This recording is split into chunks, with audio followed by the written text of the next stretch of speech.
football မှာစာရေးပေးတဲ့များအားလုံးပဲမင်္ဂလာပါဆိုတော့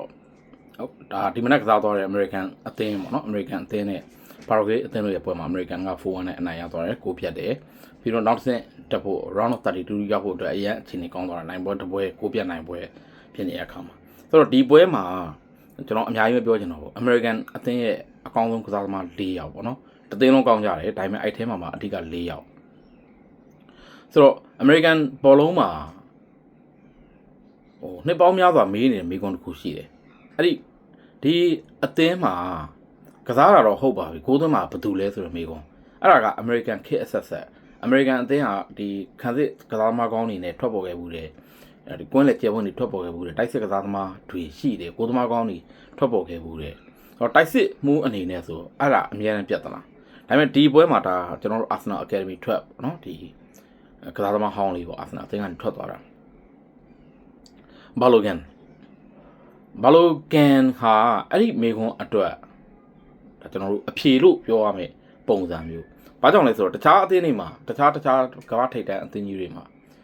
နာမည်ကျော်တိုက်စစ်မှုတွေအများကြီးနဲ့အသင်းတွေမှာဘာလိုကန်ကဒါဘာမှမဟုတ်သေးဘူးဒါပေမဲ့ American လို့ဒီတိုက်စစ်မှုပေါ့နော်ဒီကျွန်တော် McBride တို့လို့တောင်တော်မြေတိုက်စစ်မှုတွေရှိတဲ့ခေတ်မှာတောင်မှ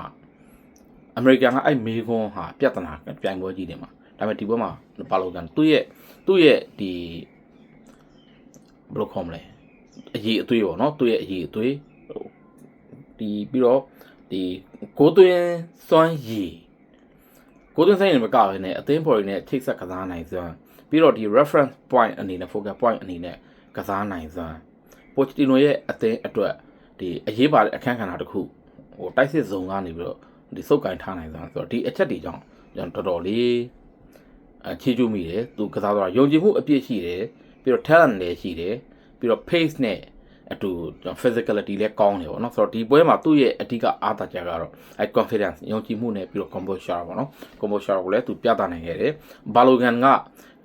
American အတွက်နှစ်ကိုးသွင်းပေးတယ်ဆိုတော့ကစားသမား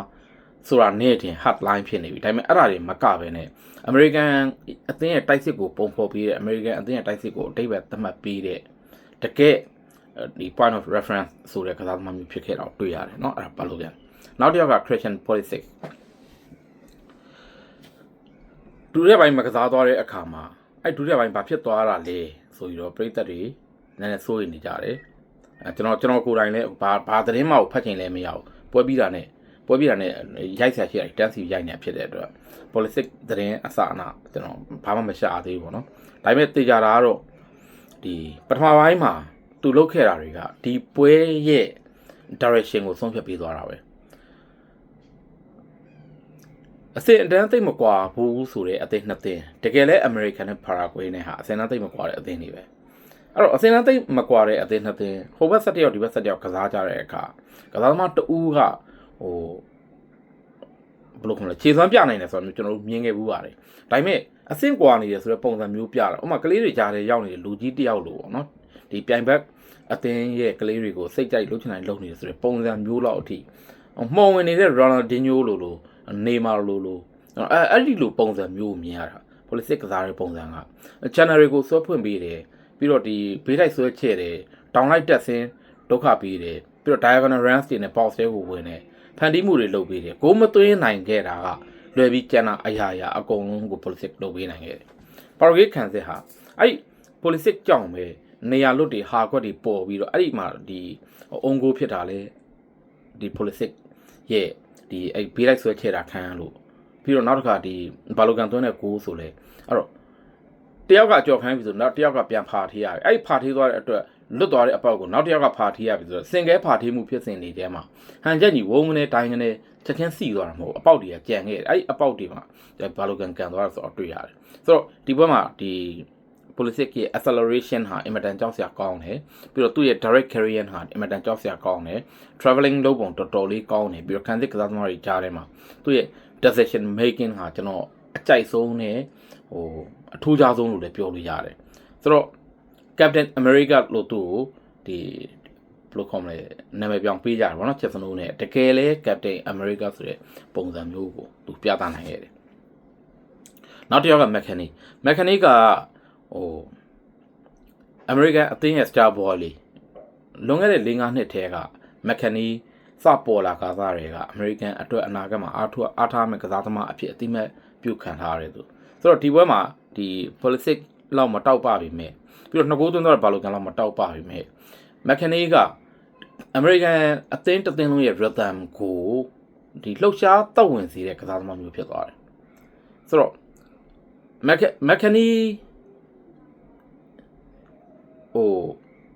ကြည့်နေရင်းနဲ့ဘယ်တော့ရက်မှာလဲလို့တွေးရလောက်အောင်ကိုတပွဲလုံးလုံးဝမရက်မနာသူပြေးနေတဲ့မိုင်တွေကဘယ်အချိန်ရက်တန့်သွားမှာလဲအဲ့လိုယူဆလောက်အောင်ကစားသွားတယ်တကယ် power house တကယ် base ဆိုတဲ့ပုံစံမျိုးပြနေတယ်တခါလေးညာတောင်မှာတခါလေးအတွင်းကိုဝင်လာတယ်တခါလေးရှေ့နောက်တက်ဆင်းလှုပ်ရှားနေတယ်ပြီးတော့အတိတ်ပဲမဲ့ပြေးလမ်းကြောင်းတွေမဟုတ်ဘဲနဲ့တကယ်အသင်းအတွက်ထိရောက်မဲ့ဒီကာဝယ်မှုနဲ့ထိရောက်တဲ့တိုက်စစ်မှုတွေအတွက်တိုက်စစ်စင်မှုတွေအတွက်အလုပ်လုပ်နေတဲ့ကစားဟန်ကိုတွေ့ရတယ်ဆိုတော့ပါရဂွေးကွင်းလေဟာမက်ခနီကိုဘလို့ရက်တက်အောင်လုပ်အောင်လဲဆိုတော့ကောင်းကောင်းမသိနိုင်ဘူးမက်ခနီကိုသူတို့ကောင်းကောင်းကိုမဖတ်နိုင်ခဲ့ဘူး running power သူ့ရဲ့ running power ကအမေရိကန်အသင်းကိုအများကြီးအထောက်အကူပြုခဲ့တယ်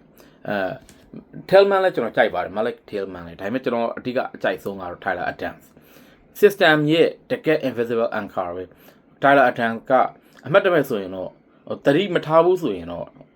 တိတ်ပြီးတော့မထင်ပေါ်တဲ့ကစားသမားလို့ဖြစ်နိုင်တယ်ဒါပေမဲ့သူအလုပ်လုပ်ပေးနေတဲ့ပုံစံအဲ့ Tillman နဲ့ McKennie တို့ကို release လုပ်ပြီးတော့သူက timing ကိုဖန်ထားတယ် game ရဲ့ tempo ကိုသတ်မှတ်တယ် game ရဲ့ tone ကိုသတ်မှတ်တယ် American ဟာဒီ Pochettino လုပ်နေတဲ့အလုပ်ကဒီဘ ਹੁ အားကောင်းမှုအဲ့ဘ ਹੁ အားကောင်းမှုအတွက် Tyler Adams ရဲ့အရေးပါမှုလုံးဝဒီဘက်မှာထင်ရှားကြီးတွေ့ရတယ်ဆိုတော့ဒီ Tyler Adams ကြောင့်ပဲဒီ runner တွေ midfield runner တွေအားကောင်းသွားတယ်ပြီးတော့ဒီ Tyler Adams နဲ့ဒီ midfield runner တွေကြောင့်ပဲတောင်ပန်ကစားသမားတွေနဲ့တိုက်စစ်ကစားသမားတွေအားကောင်းသွားတယ်ဆိုတော့ကျွန်တော်တို့တွေ့ရတယ်ဆိုတော့ဒါကြောင့်ဒီကစားသမား၄ယောက်ပေါ့နော်ဒီကစားသမား၄ယောက်ဟာကျွန်တော်တို့ Pulisic Balogun McKennie နဲ့ Tyler Adams ၄ယောက်စလုံးကတကယ်ထိပ်တန်းအဆင့်ခြေစွမ်းကိုပြသနိုင်ခဲ့သလို American အသင်းရဲ့ကိုပြတ်နိုင်ပွဲအတွက်တောင်းတနေရာစီကနေအကောင်းဆုံးဆွမ်းဆောင်နိုင်ခဲ့ကြတယ်